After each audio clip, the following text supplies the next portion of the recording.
Ang alamat ng Ibong Adarna. Sa kaharian ng Berbanya, tatlong magigiting na prinsipe ang naging bunga ng pagmamahalan ni na Haring Fernando at Reyna Valeriana. Panganay na anak, si Don Pedro. Sumunod, si Don Diego at ang bunsong si Don Juan. Maaari na kayong mabait. Sila'y lubos na minamahal ng kanilang mga magulang. Kayong tatlo ay mapapalad. Kaya ngayon ay panahon na para kayo ay tumalaga. Mamili lamang kayo sa dalawa. Magpari o magkorona. Ang panlikuran, ang kaharian, ang aming kaibigan. Pinagmalaki ko kayong mga anak. Isang gabi, mahimbing na natutulog si Haring Fernando. Napanaginipan niya ang kanyang bunsong anak na si Don Juan. Di umano, ito'y napahamak at pinatay ng dalawang tampalasan. Matapos mapaslang ay itinapon ang katawan nito sa isang balon. Sa sumunod na mga araw, naging malungkutin na si Haring Fernando. Mahal na hari, anong nangyari sa'yo? Dahil sa masamang panaginip, labis nagkasakit ang hari. Labis na nangamba ang reyna ng Berbanya na si Reyna Valeriana. Kaya pinatawag niya ang manggagamot ng kaharian.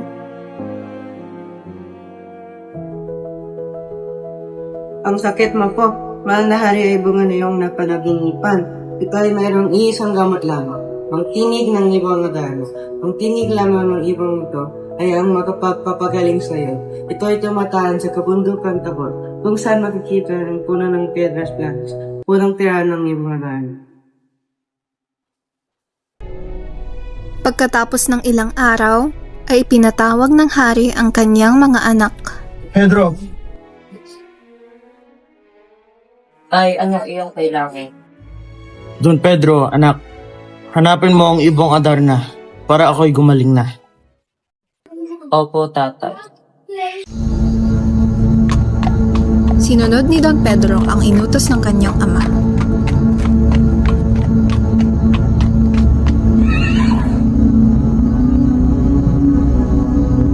Malas naman namatay yung kabayo. Dahil namatay ang kanyang kabayo, si Don Pedro ay napilitang maglakbay sa pamamagitan ng paglalakad. Sobra ang pagkabighani ni Don Pedro sa paligid at hindi na malayang unti-unti siyang nakakaramdam ng antok. Nakatulog si Don Pedro sa ilalim ng puno ng Piedras Platas. Ang sikat sa silananan, anhanin kalit kung saan ito ay abaw, agos di man mapanlaw. Kamatalan tanaraw, lungkot mo ay mapalahaw. At eksaktong napatakan siya ng dumi ng Ibong Adarna, kaya siya ay biglang naging bato. Nag-aalala ang mga tao sa kaharian sa tagal ng pag-uwi ni Don Pedro. Kaya ipinatawag ng hari si Don Diego. Naglakbay si Don Diego patungo sa bundok Tabor. Sumakay rin siya sa kabayo. Pero sa kasamaang palad ay namatay rin ito. Namatay yung kabayo ko. Inabot ng 5 buwan ang paglalakbay ni Don Diego bago niya marating ang bundok Tabor. Mupo si Don Diego sa ilalim ng puno ng Piedras Platas at maya-maya ay nakatulog.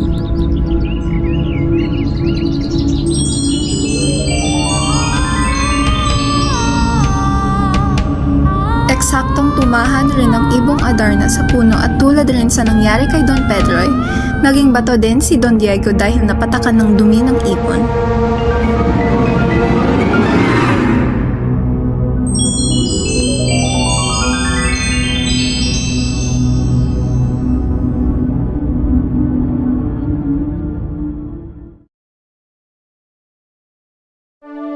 Mahal ko, masama ang kutob ko sa nangyari kina Don Pedro at Don Diego. Ano ba ang dapat gawin natin?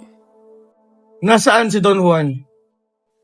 Ama, ako na lang po maghahanap nila Don Pedro at Don Diego at sa ibang magpapagaling sa'yo. Bilang bunso at kahuli-huli ng anak, hinihingi po ako ng bendisyon sa inyo. Juan, anak. Masakit man sa kalooban ni na Haring Fernando at Reyna Valeriana na mawala ang pinakamahal nilang anak ay wala silang magawa dahil sa paghahangad ni Don Juan na hanapin ang kanyang dalawang kapatid at ang ibong magpapagaling sa kanyang ama.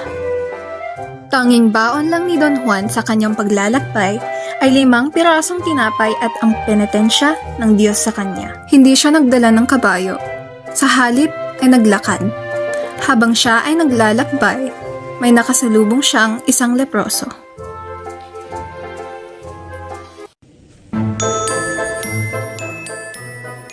Tulong mo po ako.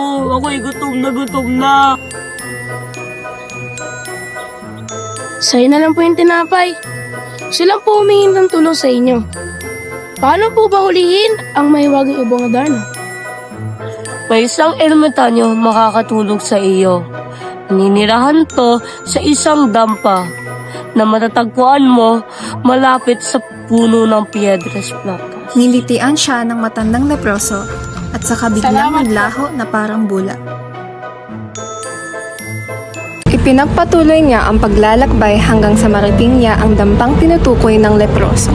Kumatok siya sa pintuan at isang matandang lalaki ang bumungad sa kanya. Ano ako na magliligpad ko sa'yo? Ang aking ama po ay may sakit at ang tanging lunas lamang ang pag-awit ng ibong Adarna. Iho, ang ibong Adarna ay isang mahiwagang ibon na kahit sino mang engkanto, wala kang makakatalo. Titisin ko po ang lahat para lang gumaling ang aking ama. Ang puno ng Piedras Blancas ay lugar na kung saan namumuhay ang ibong Adarna. Ang ibon ay dumarating ng ating gabi, kumakanta at nagpapalik ng kulay ng ibon hanggang ikay ang tukin at makatulog. Bawat kantang mapakinggan, ang palad mo ay sagatan. Tsaka agad mong pigaan ng dayak ang hiwa. Kung hindi mo ito magagawa, ikaw ay makakatulog at magiging malam. Dalhin mo rin itong gintong tali, pangtali mo sa ibong Adarna.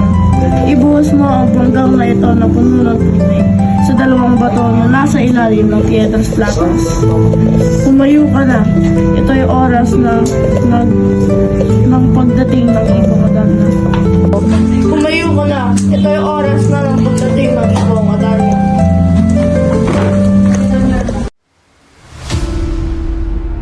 Nang nakarating na si Don Juan sa Piedras Blancas, sinunod niya ang ipinayo ng matandang ermitanyo. Ibong Adarna! Ang sikat sa silangan. Bawat kantang mapakinggan, ang palad mo ay sagatan. Tsaka agad mong pigaan ng dayak ang hiwa.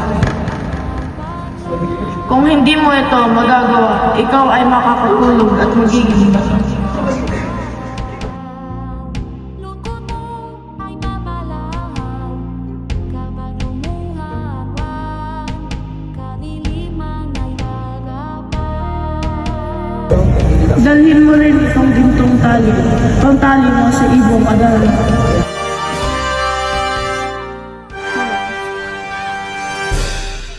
Ibuhos mo ang banggang na ito na puno ng tubig sa 2 bato na nasa ilalim ng Piedras Blancas. Sa wakas, nahuli ko na ang ibong Adarna. Ikaw ay nasagado. Halika rito at akin ikay gagawin.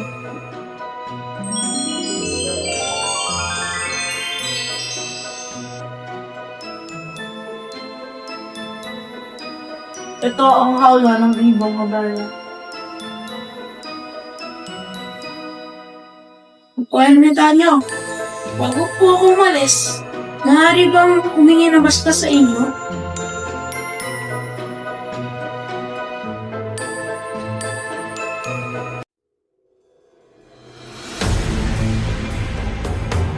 Nang pauwi na ang 3 magkakapatid sa kaharian, isang masamang balak naman ang nabuo sa isipan ni Don Pedro na sinang-ayunan sa bandang huli ni Don Diego. Sa huli, Binugbog nila si Don Juan at dinala ang ibong Adarna sa kaharian.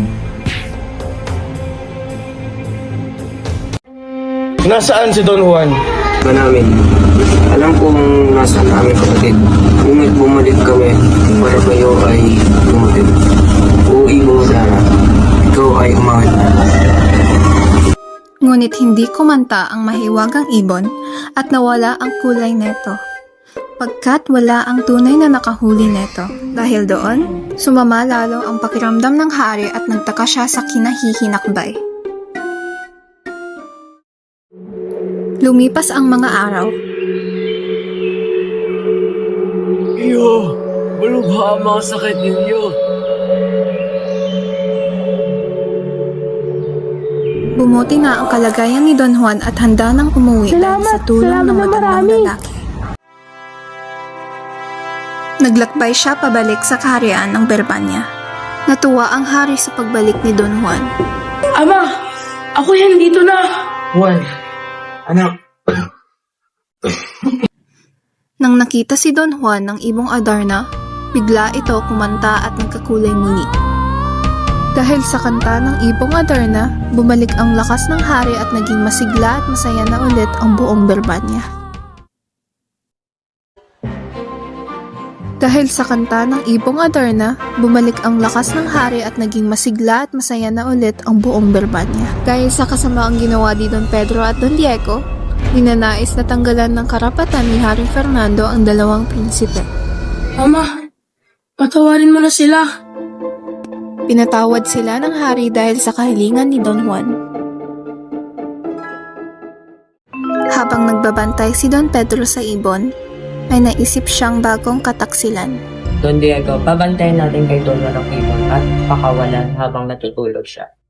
Don Juan, batayin mo ang ibon. Sige po.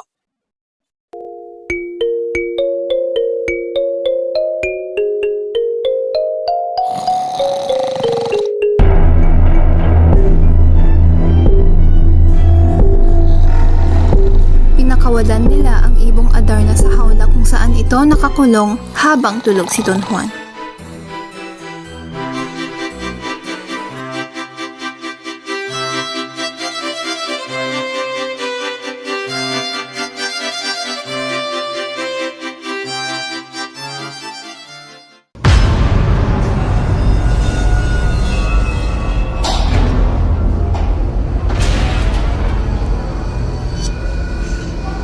Dahil sa takot naman ng bunsong anak, umalis ito sa kaharian Nasaan si Don Juan? at nagtungo sa iba't ibang lugar upang hanapin ang Ibong Adarna. Don Pedro! Don Diego! Halika kayo dito! Nagalit ang hari at tinawag ang dalawang anak. Hanapin niyo si Don Juan, pati na din ang Ibong Adarna. At iuwi niyo sila dito sa palasyo. Ngayon na. Ilang bundok na ang kanilang nilakbay para mahanap si Don Juan pero wala pa rin silang nakita. Hanggang sa marating nila ang kabundukan ng Armenia. Doon pala tumahan si Don Juan upang doon sa kabundukan Armenia upang pagsisihan ang nagawang pagkukulang. Napagkasunduan nilang doon na lang manirahan sa kabundukan ng Armenia. Pinagpasyahan nilang akyatin ang bundok na hindi pa nila nahahalugho. Hanggang sa may nadatnan silang isang balong malalim. Ang bunganga nito ay gawa sa makinis na bato at may mga lumot na nakaukit na parang ginto. Pinagpasyahan nilang pumasok sa loob at baka matagpuan na nila ang kanilang kapalaran. Naunang bumaba si Don Pedro, pero hindi pa nagtagal at agad itong umakyat dahil sa sobrang takot. Gayon din si Don Diego. Pero si Don Juan naman ay matapang na bumaba sa balon para lamang mabigyan ng kasagutan ang kanyang mga tanong. Nang makarating si Don Juan sa ilalim ng balon, siya ay namangha sa ganda ng palasyong gawa sa ginto at tilakat. Lalong-lalo na sa ganda ng prinsesa na ang pangalan ay Juana. Hiniling ni Doña Juana kay Don Juan na iligtas siya mula sa higanteng nagbabantay sa tama. Naglaban sila at mamaya-maya talo agad ni Don Juan ang higante. Doña Juana, malaya ka. Halika, tatakapin May isa pang kahilingan si Para Doña sa iyo Juana. ito ang aking gagawin. Gaya ng kahilingan ni Doña Juana kay Don Juan, hiniling niyang iligtas nito ang kanyang kapatid na nasa isang kaharian matatagpuan sa ilalim ng balon, na binabantayan ng isang sirpente na may 7 ulo. Juan, ang iyong hinapangat lakas ay aking hinahanga. Sa pangyayaring ito, si Doña Leonora ang naging tunay na pag-ibig ni Don Juan. Muli sa Berbanya, isang gabi, sa loob ng silid ng palasyo ni Haring Fernando. Nanaginip si Haring Fernando na ang bunsong anak ay muli na namang pinagtaksilan kahit pa ito'y uliran sa kabaitan. Ngunit, hindi makita ng hari ang kanilang mga muka. Samantala, sa kabundukan ng Armenia, nailigtas na ni Don Juan si Doña Leonora at Doña Juana mula sa balon. Nagselos si Don Pedro at Don Diego na muli itong nagtagumpay. Dagdag pa rito si Leonora ang napakaganda na nakabighag sa puso ni Pedro. Ngunit nakalimutan ni Leonora ang kanyang singsing. Okay, babalik. Tinulak ni Don Pedro at Don Diego si Don Juan sa balon at kinuha ang 2 prinsesa. Sa pilitan sinaman ni na Don Pedro at Don Diego sina Doña Juana at Doña Leonora sa Berbanya. Ikinasal si Don Diego kay Doña Juana, samantala hindi natuloy ang kasal ni na Don Pedro at Doña Leonora sapagkat may panata na 7 taon si Doña Leonora na hihintayin si Don Juan at siya lamang ang iibigin. Tinawag ni Doña Leonora ang kanyang alagang lobo. Hanapin mo si Don Juan at siya'y pagalingin, ang utos ni Doña Leonora.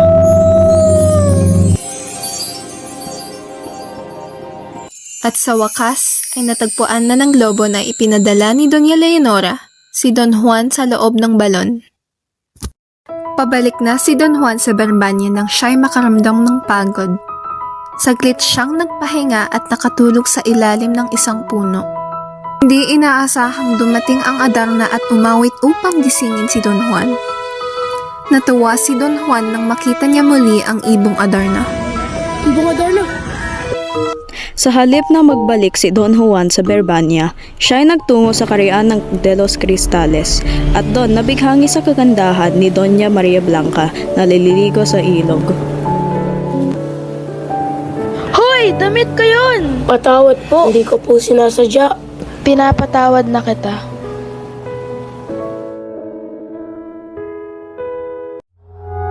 Sa De los Cristales.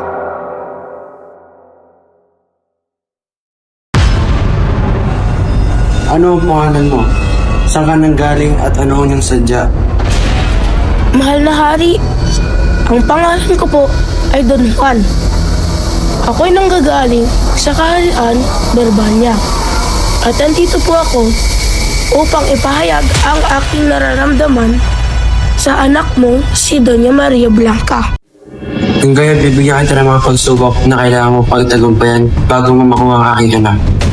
Ang unang pagsubok ay kailangan mong magpatubo ng tribo at kinakailangan mong magawang tinapay ito ng isang gabi lamang. Matapos mapagtagumpayan ni Don Juan ang 4 pang pagsubok na binigay ni Haring Salermo, marami pa siyang hinarap na iba't ibang pagsubok. Sa bahagi ng tulay, lihim na hinagis ni Haring Salermo ang singsing para ipahanap kay Don Juan. Sumakay sila sa bangka upang hanapin ang singsing.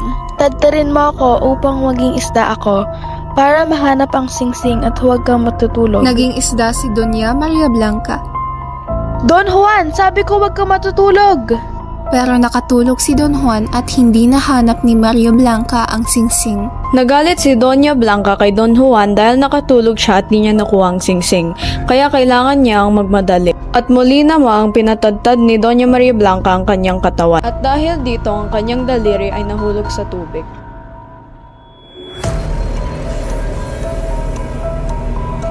Nahanap ko na ang singsing ngunit nawala ang dulo ng aking daliri. Nang magising ang hari ay nasa tabi na niya ang singsing. Para sa ika-6 mong pagsubok, ay kailangan mo mapaamo ang aking kabayo. Ang kabayo na iyon ay walang iba kung hindi si Haring Salermo.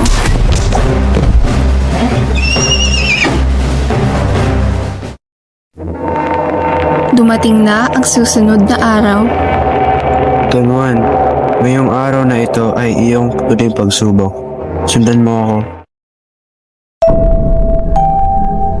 Isa sa tatlong pinto na ito ay aking mahal na anak, Maria Blanca, kung siya ay iyong naipinili, sa iyo na ang kamay niya. Nilampasan ni Don Juan ang una at pangalawang pinto at pumunta sa pangatlong pinto. Napagtagumpayan ni Don Juan ang pagsubok sa pagpili ng pangatlong pinto sa pamamagitan ng pagkilala sa palatandaan kulang ng isang daliri ang kamay ni Maria Blanca. Hindi kinatuwa ng hari ang pagtagumpay ni Don Juan, kaya't upang hadlangan ang kasal ay binalak niyang ipakasal si Don Juan sa kanyang kapatid. Dahil dito, nagpasya si Don Juan at Doña Maria Blanca na tumakas. Nakatakas sila. Don Juan, kunin mo ang aking kabayo na nasa ikapitong kudwadara at bilisan mo. Dahil sa pagmamadali, pinili niya ang ika-8 kwadra. Mali ang iyong nakuha. Wala na tayong oras. Bilis at sumakay ka na sa kabayo. Sa labis na galit ni Haring Salermo sa pagtakas ni na Don Juan at Doña Maria Blanca, isinumpa niya si Don Juan na malilimutan ng lahat na alala tungkol sa dalaga sa oras siya ay makarating sa Berbania. Dahil sa kanyang matinding galit, siya ay pumanaw.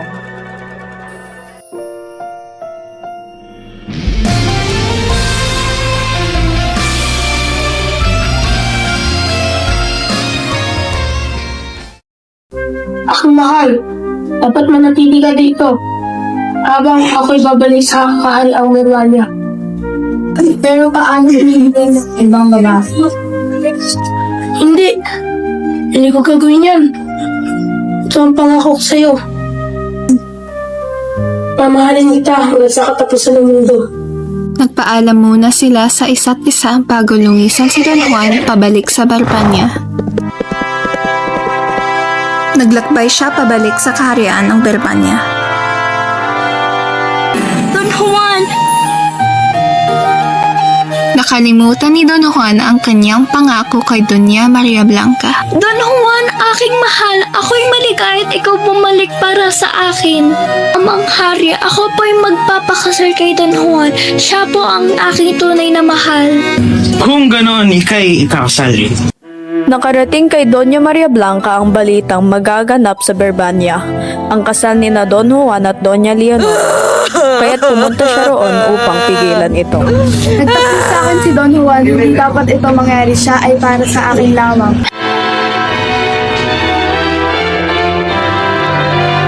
Itigil ang kasal!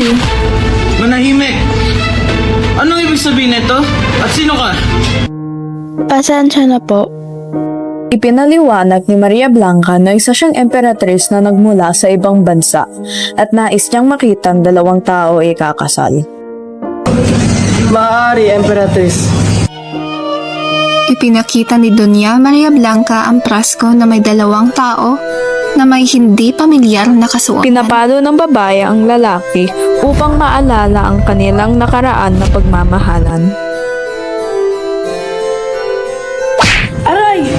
Tigil na, sabi ni Maria Blanca. Agad na lang nawala ang lalaki at babae sa bote. At bumalik ang alaala Doña ni Maria Don Blanca, Juan. mahal ko ang prinsesa. Humihingi ako ng tawad sa iyo. Nagtanong si Doña Leonora, maaari pa ako magsabi ng sikreto na magpapatunay sa pagmamahal namin ni Don Juan? Sige, maaari kang magpaliwanag. Ako'y nakulong sa ilalim ng balo na magtatagpuan sa Mundok Armienda. Ligtas ako ni Don Juan mula sa simpyente nagbabantay sa akin sa loob ng aking kaharian at doon nagsimula ang aming pagmamahalan. Ngunit ang pagtaas ko mula sa balon, aking nakita inutulak ni Don Pedro ang tali. Kaya si Don Juan ay nahulog at nasugatan ng malubha. Kaya inutusan ko ang aking alagang lobo na hanapin at gamutin siya. Dinala ako ni Don Pedro dito na labag sa aking kalooban. Kaya nangako ako sa aking sarili na hindi ako ikakasal sa loob ng 7 taon. At papakasalan o mamahilin ko ay si Don Juan lamang at wala ng iba pa.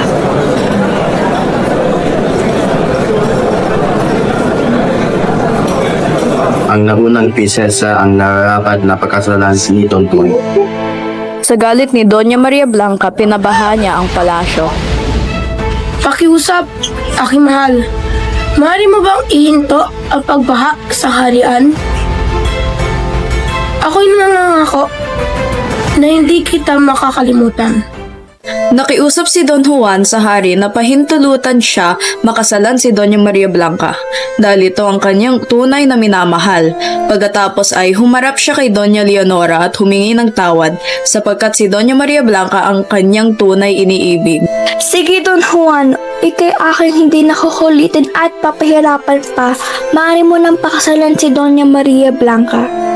At hindi ako ang dapat mong mahal ng panghabang buhay, ngunit iyong tandaan na ikay aking mahal kahit na anong pang mangyari. Don Juan, maaari mo nang pakasalan si Doña Maria Blanca. Tinanong ng pari si Don Juan kung tinatanggap niya si Doña Maria Blanca bilang kanyang asawa at panghanggang buhay. Opo. Tinanong naman ng pari si Doña Maria Blanca kung tinatanggap niya si Don Juan bilang kanyang asawa. Opo. Masaya ang lahat sa pagpapakasal ni na Don Juan at Doña Maria Blanca. Nagpakasal na rin sina Don Pedro at Doña Leonora at sila ang namuno sa karayaan ng Berbania. Naging masaya ang lahat. Nagpaalam sina Don Juan at Doña Maria Blanca sa karayaan ng Berbania at nakalakbay patungo sa De los Cristales. Doon, sila ang naging hari at reyna ng karayaan ni Haring Salermo. Namuhay si Don Juan at Maria Blanca ng masaya magpakailanman.